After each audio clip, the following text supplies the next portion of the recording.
Exercise 7.2 section formula या फिर विभाजन सूत्र पे बेस्ड है।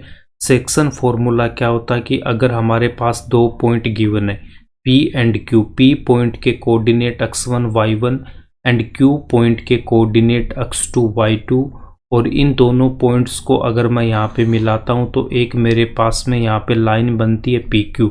अब ये जो PQ लाइन है, इस PQ लाइन पे एक पॉइंट है मेरे पास यहाँ पे R, और ये जो पॉइंट R है वो इस लाइन को M1 रेशियो M2 के अनुपात में इसको वो डिवाइड कर रही है। और आपसे क्या बोलेगा कि ये जो R पॉइंट है इसके कोऑर्डिनेट बता दो। तो R पॉइंट के कोऑर्डिनेट हमने क्या ले रखे हैं, x, y। तो हमें यहाँ पे x एंड y की वैल्यू फाइंड आउट करनी है।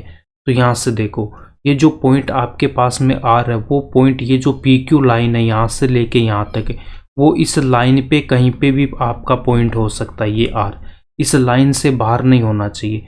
तो अगर इस लाइन पे अगर ये पॉइंट R है तो इसको हम क्या बोलेंगे, इंटरनली वो इसको डिवाइड कर रहा है या फिर आंतरिक रूप से इसको विभाजन कर रहा है। तो इस R पॉइंट के कोऑर्डिनेट हमें कैसे फाइंड आउट करना है, तो सबसे पहले आपको क्या करना है, देखो R पॉइंट के कोऑर्डिनेट फाइंड आउट करने के लिए अगर मैं x कोऑर्डिनेट फाइंड आउट कर रहा हूँ तो सबसे पहले यहाँ पे ये जो M1 है, इस M1 को आप मल्टीप्लाई करोगे इस साइड से Q के कोऑर्डिनेट से। R पॉइंट का x कोऑर्डिनेट फाइंड आउट करने के लिए M1 को Q पॉइंट के x कोऑर्डिनेट से मल्टीप्लाई करेंगे। तो यहाँ पे x कोऑर्डिनेट क्या है, इसका x2 है। तो यहाँ पे हम क्या लिखेंगे, M1 और इसको मैंने मल्टीप्लाई कर दिया x2 से, उसके बाद में प्लस, इसके बाद यहाँ पे ये जो M2 है, इस M2 को हम मल्टीप्लाई करेंगे P पॉइंट के x कोऑर्डिनेट से। तो P पॉइंट का x कोऑर्डिनेट क्या, मेरे पास x1। तो यहाँ पे मैं क्या लिखूंगा, M2 इंटू x1, और डिनोमिनेटर में इसके क्या आएगा, जो यहाँ पे रेशियो मेरे पास M1 प्लस M2। तो यहाँ पे इसके डिनोमिनेटर में हम क्या लिखेंगे, M1 plus M2, M1 plus M2। ये आपके पास में क्या हो गया, इसका x कोऑर्डिनेट हो गया। अब इसका अगर मुझे y कोऑर्डिनेट फाइंड आउट करना है तो y कोऑर्डिनेट फाइंड आउट करने के लिए सबसे पहले हम यहाँ पे क्या करेंगे, ये जो M1 है, इस M1 को मैं Q पॉइंट के y कोऑर्डिनेट से मल्टीप्लाई करूँगा। तो यहाँ पे इसका जो y कोऑर्डिनेट है वो क्या है, y2 है। तो यहाँ पे हम क्या लिखेंगे, M1 और इसको हमने मल्टीप्लाई कर दिया y2 से, उसके बाद प्लस M2 को मल्टीप्लाई करेंगे P पॉइंट के y कोऑर्डिनेट से। तो यहाँ से आपके पास में क्या आ जाएगा, M2 और इसके मल्टीप्लाई में कितना आएगा, y1, और डिनोमिनेटर में क्या आएगा, ये जो मेरे पास में यहाँ पे रेशियो होता है M1 प्लस M2। तो यहाँ पे हम क्या लिखेंगे, M1 प्लस M2। तो ये इस R पॉइंट के कोऑर्डिनेट होगा, और इसी को हम क्या बोलते हैं, सेक्शन फॉर्मूला। तो यही हमारा क्या हो जाएगा, सेक्शन फॉर्मूला हो जाएगा। ठीक है, तो सेक्शन फॉर्मूला में हम क्या करते हैं, सेक्शन फॉर्मूले में अगर मुझे x कोऑर्डिनेट फाइंड आउट करना है तो उसके लिए मैं क्या करूँगा, ये जो M1 है इसको हमें इसके Q पॉइंट के x2 से मल्टीप्लाई करना है। तो M1 x2, उसके बाद में प्लस, और इस M2 को मैं P पॉइंट के x कोऑर्डिनेट से मल्टीप्लाई करूँगा तो M2 x1, और डिनोमिनेटर में क्या आएगा, M1 plus M2। y coordinate find out करने के लिए M1 को यहाँ पे Q पॉइंट के y कोऑर्डिनेट से मल्टीप्लाई करेंगे। तो यहाँ पे y2 है, प्लस M2 को मल्टीप्लाई करूँगा y1 से। तो यहाँ पे कितना आएगा, M2 y1, और डिनोमिनेटर में M1 प्लस M2। ये इस R पॉइंट के कोऑर्डिनेट होंगे, और इसी को हम क्या बोलते हैं, सेक्शन फॉर्मूला बोलते हैं। M1 एंड M2 को हमने यहाँ पे क्या ले रखा है, यहाँ पे देखो M1 और M2 क्या आपके पास में रेशियो है, ये मेरे पास P पॉइंट है और Q पॉइंट है, इन दोनों को हमने मिलाया, यहाँ पे एक लाइन बन गई PQ, और इस PQ लाइन पे एक पॉइंट मेरे पास R है। सपोज ये जो R है, इस लाइन को वो डिवाइड कर रहा है 3:2 में। तो यहाँ पे ये जो 3 है इसको हमने क्या ले रखा है, M1, और ये जो 2 है इसको हमने क्या ले रखा है, M2 ले रखा है। तो यहाँ पे हमने एक जनरल रेशियो ले लिया M1 M2, और वो हमें क्वेश्चन में कुछ भी रेशियो दे सकता है। ठीक है, तो ये जो R पॉइंट है वो इसको किसी न किसी रेशियो में डिवाइड करेगा, उसी रेशियो को हमने M1 M2 ले रखा है। ठीक है, तो M1 M2 आपको समझ में आ गया। R PQ को इंटरनली डिवाइड कर रहा है, तो यहाँ पे हम लिखेंगे here R divides PQ internally in the ratio M1 M2 यहाँ बिंदु आर पी क्यू को M1 M2 के अनुपात में आंतरिक रूप से विभाजित कर रहा है। तो इंटरनली डिवाइड का मतलब आप यहाँ पे क्या समझ रहे हो, ये जो पॉइंट आर है वो आपका इसी पी क्यू लाइन पे होगा, ठीक है। M1 M2 को मैं यहाँ पे क्या लिख सकता हूँ, M1 M2 मुझे यहाँ पे रेशियो गिवन है, तो हमें अगर रेशियो फाइंड आउट करना होगा तो हम यहाँ पे M1 M2 नहीं लेंगे। देखो अगर मैं इस M2 को इस तरफ लेके आ रहा हूँ, अगर मैं M2 को इधर लेके आ रहा हूँ तो यहाँ से आपके पास क्या हो जाएगा M1 और इसके डिनोमिनेटर में कितना आएगा M2 और यहाँ पे कितना रह जाएगा मेरे पास में 1 रह जाएगा। और यहाँ पे ये जो आपके पास में M1 अपॉन M2 है, यहाँ से भी क्या आएगा, एक रेशियो आएगा, उसको मैं अगर यहाँ पे K लेता हूँ और यहाँ पे कितना मेरे पास 1, तो K:1। तो जब भी हमें रेशियो फाइंड आउट करना होगा तो उसको हम क्या लेंगे, K:1 लेंगे। यहाँ पे देखो M1 M2 को 3:2 हमने यहाँ पे ले रखा है। तो अगर मैं यहाँ पे M1 को लेता हूँ यहाँ पे 3 और M2 को 2, इस रेशियो को अगर मैं 2 से डिवाइड करता हूँ तो यहाँ पे देखो 3/2 और 2/2 और 2 से 2 कैंसिल आउट होके यहाँ पे 1, तो यहाँ से कितना आ जाएगा 3/2:1। तो यहाँ पे ये जो मेरे पास में 3/2 है को हमने यहाँ पे क्या ले रखा, K ले रखा है। ये जो आपके पास में 3/2 है इसको K और यहाँ पे 1। तो जब भी आपके पास में रेशियो होगा उसको हम क्या लेंगे, K:1 लेंगे, जिससे हमारे पास में एक सिंगल वेरिएबल हो जाएगा। यहाँ पे आपके पास में कितने वेरिएबल है, 2 वेरिएबल है M1 और M2। हमें इन दोनों की वैल्यू फाइंड आउट करनी होगी। बट अगर मैं यहाँ से K:1 से फाइंड आउट करूँगा तो मेरे पास यहाँ पे सिंगल वेरिएबल है K। जब भी हमसे रेशियो पूछेगा तो इसको हम K:1 में डिवाइड कर देंगे। R पॉइंट के कोऑर्डिनेट क्या होंगे, देखो P पॉइंट है, P पॉइंट के कोऑर्डिनेट को क्या ले रखा है, x1 y1, और Q पॉइंट के कोऑर्डिनेट को हमने यहाँ पे ले रखा है x2 y2। R इस PQ को डिवाइड कर रहा है तो यहाँ पे हमने ले रखा है x, y और वो इसको K:1 के रेशियो में डिवाइड कर रहा है। तो R पॉइंट के कोऑर्डिनेट हम यहाँ पे कैसे फाइंड आउट करेंगे, देखो x कोऑर्डिनेट फाइंड आउट करने के लिए सबसे पहले आपको क्या करना है, x कोऑर्डिनेट फाइंड आउट करने के लिए इस K को मैं मल्टीप्लाई करूँगा यहाँ पे Q के कोऑर्डिनेट से। तो x कोऑर्डिनेट फाइंड आउट करना तो इसको हम x कोऑर्डिनेट से मल्टीप्लाई करेंगे, तो यहाँ से K इंटू x2 उसके बाद प्लस। अब यहाँ पे इस 1 को मैं मल्टीप्लाई करूँगा P पॉइंट के x कोऑर्डिनेट से, तो 1 इंटू x1 और डिनोमिनेटर में कितना आएगा, यहाँ पे ये जो रेशियो होता है उसका सम, तो यहाँ पे कितना लिखेंगे K प्लस का 1। उसके बाद में अगर मुझे यहाँ पे y कोऑर्डिनेट फाइंड आउट करना है तो y कोऑर्डिनेट फाइंड आउट करने के लिए इस K को मल्टीप्लाई करूँगा Q पॉइंट के y कोऑर्डिनेट से, तो K इंटू y2 प्लस उसके बाद में इस 1 को मल्टीप्लाई करेंगे P पॉइंट के y कोऑर्डिनेट से, तो 1 इंटू y1 और डिनोमिनेटर में कितना आएगा K+1। तो यहाँ पे हम क्या लिखेंगे K+1। तो R पॉइंट के कोऑर्डिनेट कितने आ जाएंगे आपके पास में, R पॉइंट के कोऑर्डिनेट आएंगे मेरे पास में K:2 प्लस 1 इंटू x1, तो x1 और इसको हम लिखेंगे K+1। और यहाँ पे Y कोऑर्डिनेट कितना आ जाएगा आपके पास में, Y कोऑर्डिनेट आएगा K into y2 plus 1 into y1 कितना आएगा y1 और डिनोमिनेटर में कितना आएगा K प्लस का 1। ये आपके पास में R पॉइंट के कोऑर्डिनेट आ जाएगा जब K:1 हम यहाँ पे रेशियो लेंगे। इसके बाद में इसमें एक फॉर्मूला और होता है मिड पॉइंट का, ठीक है। तो मिड पॉइंट में हमें क्या करना, मिड पॉइंट मतलब यहाँ पे मध्य बिंदु सूत्र। तो इसका मतलब यहाँ पे क्या होगा, देखो मिड पॉइंट का मतलब क्या है कि आपके पास में 2 पॉइंट है, एक P उसके कोऑर्डिनेट x1 y1 और दूसरा पॉइंट Q उसके कोऑर्डिनेट है x2 y2, और इन दोनों पॉइंट्स को हमने यहाँ पे मिला रखा है। अब जो मिड पॉइंट होगा, मिड पॉइंट का मतलब इसको एग्जैक्ट 2 बराबर पार्ट में इसको डिवाइड कर रहा है। तो यहाँ पे हमने R पॉइंट ले रखा है और इसके कोऑर्डिनेट हमने क्या ले रखा है, x, y ले रखा है। तो मिड पॉइंट का मतलब क्या हो जाएगा, वो इसको 1:1 में डिवाइड करेगा, 1:1 के रेशियो में डिवाइड करेगा। यहाँ पे देखो 1:1 का रेशियो कैसे आता है, अगर मेरे पास यहाँ पे PQ एक लाइन है और इसकी अगर लेंथ मुझे टोटल अगर 4 सेंटीमीटर गिवन है, तो R पॉइंट यहाँ पे क्या करेगा, इसको 2:2 में डिवाइड करेगा। तो यहाँ पे भी मेरे पास ये जो PR है वो कितना होगा 2 सेंटीमीटर, और यहाँ पे R से Q भी कितना होगा 2 सेंटीमीटर होगा। तो ये जो रेशियो है वो कितना हो जाएगा 2:2।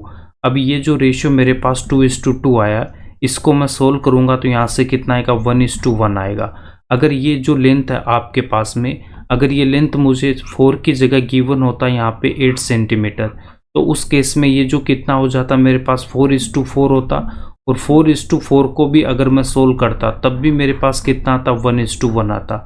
आर पी क्यू का मिड पॉइंट है तो वो हमेशा क्या करेगा, इक्वल पार्ट में इसको डिवाइड करेगा और उसको हम सोल्व करेंगे तो रेशियो हमारे पास हमेशा क्या आएगा, 1:1 आएगा। अब यहाँ पे आपके पास में देखो m1 की वैल्यू भी कितनी है, 1, और m2 की वैल्यू भी कितनी आ गई मेरे पास, यहाँ पे 1 आ गई। तो यहाँ पे सेक्शन फॉर्मूले से जब मैं r की वैल्यू फाइंड आउट करूँगा तो अक्स कोऑर्डिनेट फाइंड आउट करने के लिए हमें सबसे पहले क्या करना होता है कि m1 को हम q पॉइंट के अक्स कोऑर्डिनेट से मल्टीप्लाई करते हैं। तो यहाँ पे कितना मेरे पास में 1 है, तो इस 1 को मल्टीप्लाई करूँगा मैं x2 से, प्लस उसके बाद यहाँ पे m2, तो m2 की जगह भी कितना 1, और इसको हम मल्टीप्लाई करेंगे p पॉइंट के कोऑर्डिनेट से।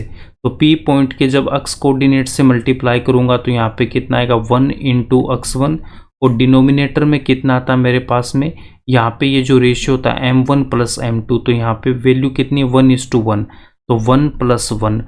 y कोऑर्डिनेट फाइंड आउट करने के लिए यहाँ पे ये जो 1 है इसको मल्टीप्लाई करूँगा q पॉइंट के y कोऑर्डिनेट से, तो 1 × y2 प्लस उसके बाद में इस 1 को हम मल्टीप्लाई करेंगे p पॉइंट के y कोऑर्डिनेट से, तो यहाँ पे 1 × y1, और डिनोमिनेटर में कितना आएगा, 1 + 1।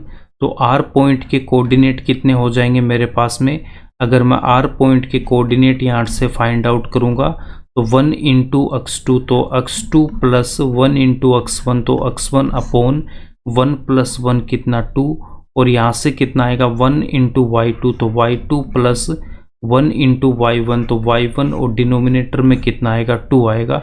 तो यहाँ से मेरे पास में r पॉइंट के कोऑर्डिनेट को मैं क्या लिख सकता हूँ, x1 + x2 upon 2, y1 + y2 upon 2। तो ये आपके पास में r पॉइंट के कोऑर्डिनेट हो जाएंगे कब, जब r आपका यहाँ पे क्या मिड पॉइंट होगा। r अगर मेरे पास पी क्यू का अगर मिड पॉइंट है तो उस केस में x1 + x2 अपॉन 2, और y कोऑर्डिनेट कितना होगा, y1 + y2 upon 2। Mid point का एक एग्जांपल लेते हैं। p पॉइंट के कोऑर्डिनेट 6,1, तो इसको हमने ले रखा x1, y1, और q पॉइंट के कोऑर्डिनेट को x2, y2, और यहाँ पे मेरे पास में r है वो इसका क्या मिड पॉइंट है, r क्या इसका मिड पॉइंट है। तो इसके हमें कोऑर्डिनेट फाइंड आउट करना है, x, y की हमें वैल्यू फाइंड आउट करनी है। तो r पॉइंट के कोऑर्डिनेट यहाँ पे क्या हो जाएंगे, देखो r पॉइंट के कोऑर्डिनेट क्या होंगे, x1 + x2 अपॉन 2, और y कोऑर्डिनेट कितना हो जाएगा, y1 + y2 अपॉन 2। तो r पॉइंट के कोऑर्डिनेट कितना होगा, x1 + x2, तो x1 की वैल्यू कितनी 6, और x2 की वैल्यू कितनी 9, तो 6 + 9 upon 2, then y1 + y2 upon 2, तो y1 की वैल्यू 1 प्लस y2 की वैल्यू 4, और डिनोमिनेटर में कितना आएगा 2। r पॉइंट के कोऑर्डिनेट यहाँ पे कितना हो जाएगा, 6 + 9 यहाँ पे कितना 15, तो 15 अपॉन 2, उसके बाद में y कोऑर्डिनेट कितना 1 + 4, तो यहाँ पे कितना 5 upon 2, 15 upon 2, 5 upon 2 r point के कोऑर्डिनेट होगा जब r यहाँ पे मिड पॉइंट है। ठीक है। Example number 6, find the coordinates of the point which divides the line segment joining the points in the ratio 3:1 internally. ठीक है। तो यहाँ पे आपके पास में ये जो 4, -3 है, इसको अगर मैं पॉइंट P लेता हूँ, 8, 5 को अगर मैं पॉइंट Q लेता हूँ, तो P पॉइंट के कोऑर्डिनेट कितना 4, -3, और Q पॉइंट के कोऑर्डिनेट कितना हो जाएगा 8, 5। इन दोनों पॉइंट्स को हमने यहाँ पे मिला रखा है, और हमें क्या बोला कि 3:1 में वो इंटरनली डिवाइड कर रहा है, 3:1 में, तो 3:1 में वो इसको डिवाइड कर रहा है। तो यहाँ पे ये जो पॉइंट R है इसके हमें कोऑर्डिनेट फाइंड आउट करना है, तो x, y की वैल्यू मुझे यहाँ पे चाहिए।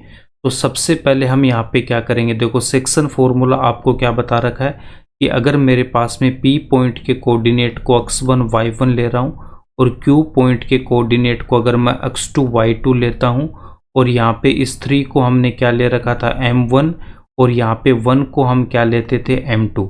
तो यहाँ से जो r था उसके कोऑर्डिनेट क्या होते थे मेरे पास में, कि m1 को मैं यहाँ पे इस q पॉइंट के कोऑर्डिनेट से मल्टीप्लाई करूँगा, तो m1 इंटू x2 प्लस उसके बाद यहाँ पे ये जो m2 है इसको हम x1 से मल्टीप्लाई करेंगे, तो m2 into x1 upon m1 plus m2।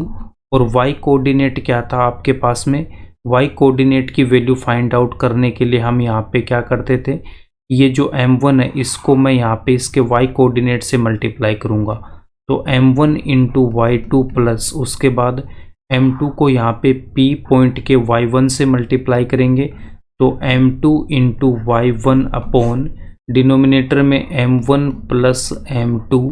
अब इसके बाद यहाँ पे देखो m1 की वैल्यू कितनी मेरे पास में यहाँ पे 3 है, ठीक है, तो m1 की वैल्यू यहाँ पे 3 और m2 की वैल्यू आपके पास कितनी यहाँ पे 1।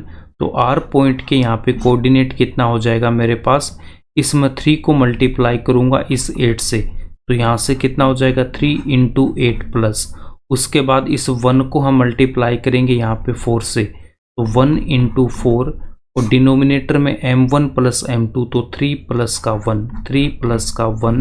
और y कोऑर्डिनेट फाइंड आउट करने के लिए यहाँ पे ये जो 3 है इसको हम मल्टीप्लाई करेंगे 5 से, तो 3 को मल्टीप्लाई करूँगा 5 से प्लस और इस 1 को मल्टीप्लाई करेंगे -3 से, 1 मल्टीप्लाई होगा -3 से और डिनोमिनेटर में m1 प्लस m2, तो 3 प्लस का 1। तो r पॉइंट के कोऑर्डिनेट कितना हो जाए 3 इंटू 8 यहाँ पे 24 प्लस 1 इंटू 4, तो 4 और डिनोमिनेटर में 3 प्लस का 1, तो 4 कोमा 3 इंटू 5 15 उसके बाद 1 इंटू -3, तो यहाँ पे कितना माइनस का 3 और डिनोमिनेटर में कितना आएगा 4। अब यहाँ पे r पॉइंट के कोऑर्डिनेट कितने हो जाएंगे 24 प्लस का 4, तो 28 अपॉन 4 कोमा 15 -3, तो यहाँ पे 12 अपॉन 4। अब यहाँ से इसको हम सोल्व करेंगे, 4 से इसको कैंसिल आउट करूँगा 7 और यहाँ से 4 से इसको कैंसिल करेंगे तो कितना आएगा 3। तो r पॉइंट के कोऑर्डिनेट कितना हो जाएगा 3,7। तो हम यहाँ पे लिखेंगे देयरफॉर जो रिक्वायर्ड पॉइंट है वो कितना हो जाएगा 3,7 is the required point, is the required point. तो यहाँ पे हम क्या बोलेंगे, अतः अभिष्ट बिंदु R 7,3 है, ये इसका आंसर हो जाएगा।